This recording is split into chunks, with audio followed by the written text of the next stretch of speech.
All right, today we're going to take a trip back in time. A hilarious journey through three totally different decades to see how childhood changed. We're talking about the evolution from zero Wi Fi to painfully slow Wi Fi to Wi Fi being pretty much a basic human right. So let's get into it. But first, let me ask you something, especially if you grew up in the 90s. What was the single most heart-stopping, progress-ruining, absolutely terrifying sound you could possibly hear? Any guesses? Oh yeah, that sound. The glorious, screeching robot symphony of dial-up internet.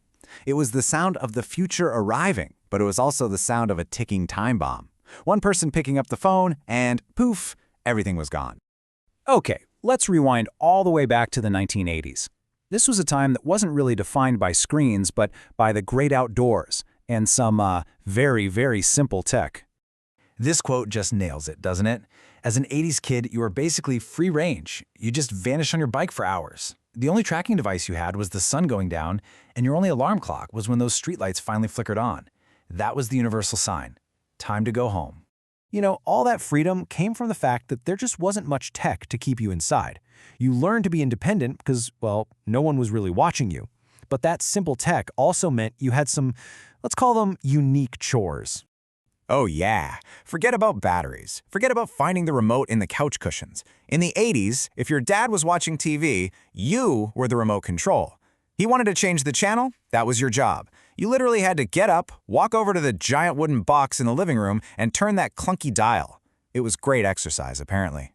And trying to talk to a friend? It wasn't just a simple call. It was a whole strategic operation. You had to use the one phone in the house, which was probably attached to the wall. Then you had to politely ask for your friend, and then, survive a full-blown interrogation from their mom or dad. It was a real gauntlet. All right, let's jump forward to the 90s. Now, this was a fascinating time. It was the generation caught right in the middle. Kinda analog, kinda digital.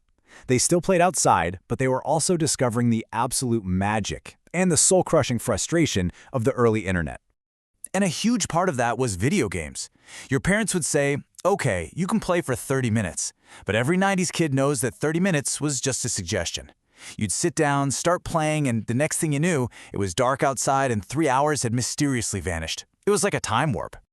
And then, of course, there was the internet. That iconic sound was basically a declaration of war against the family phone line. No one could make a call, no one could receive a call, and the stakes were so high. Can you imagine being 45 minutes into downloading one single song, and then you hear that click, your mom picking up the phone? Oh, the horror. It was a catastrophe.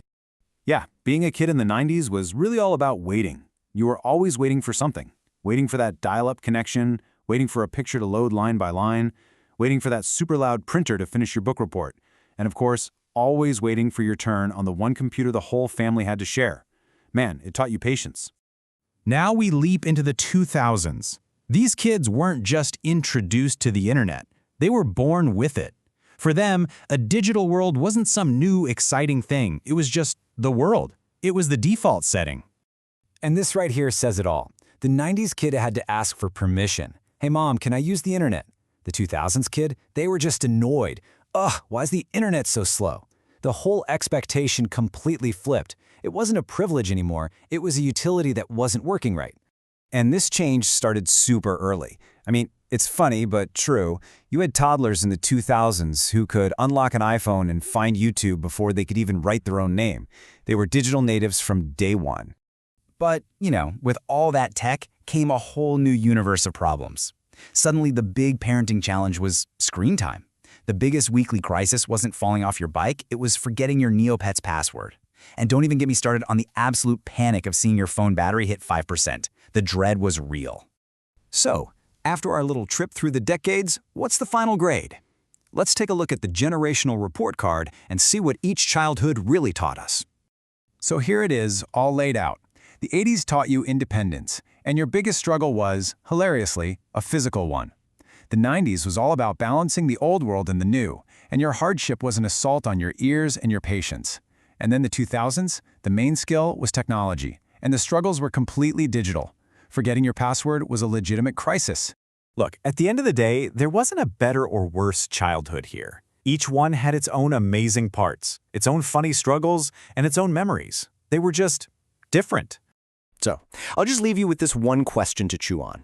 Whether you actually lived through one of these eras or you're just looking in from the outside, be honest.